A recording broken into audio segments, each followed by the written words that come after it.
welcome to the second day of tryouts. If you missed yesterday, don't worry, it's okay.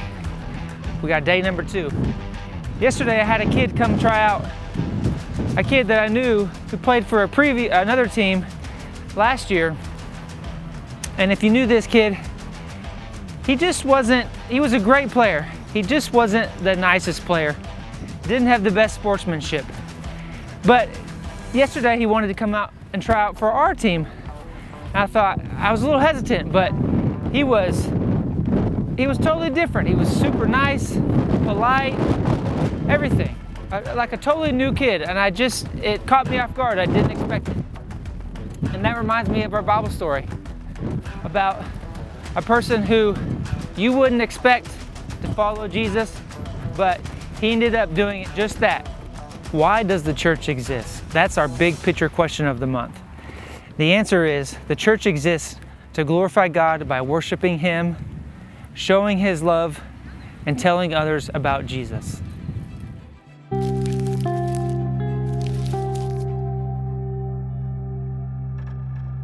After Jesus died, rose from the dead, and ascended to heaven, people in Jerusalem who believed in Jesus were persecuted or treated cruelly because of their faith. One of Jesus' followers, Stephen, was even killed. A man named Saul had watched in approval when Stephen was killed. Saul wanted to put an end to the church. He went into the believers' homes, dragged them out, and put them in jail.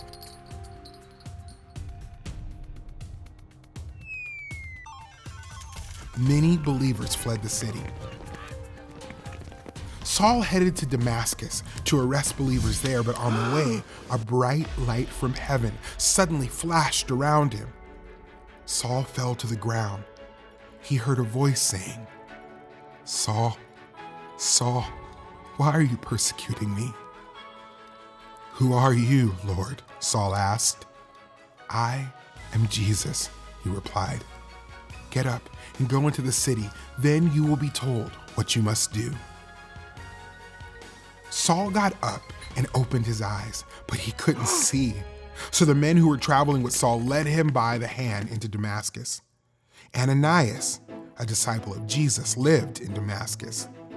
The Lord spoke to Ananias in a vision. He told Ananias to go to the house where Saul was staying. Ananias knew that Saul had hurt many believers and that he arrested anyone who believed in Jesus. But the Lord said, "Go, I have chosen this man to take my name to Gentiles, kings, and Israelites." Ananias obeyed. He found Saul and told Saul that Jesus had sent him to help. Ananias put his hands on Saul, and Saul could see again. Saul got up and was baptized. For the next few days, Saul stayed with the believers in Damascus. He began to go to the synagogues to preach about Jesus. Saul told the people, "Jesus is the Son of God." The people were amazed. They recognized Saul and knew he had wanted to put an end to the church. Now he was one of them. The Jews did not like Saul's message. They planned to kill him, so one night, Saul left the city.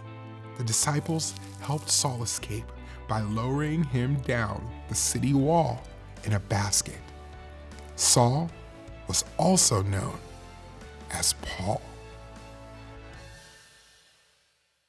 Jesus appeared to Saul and changed him inside and out. Jesus Christ came into the world to save sinners. Jesus called Paul, who was once an enemy to Christians, to spend the rest of his life telling people the gospel and leading them to trust in Jesus.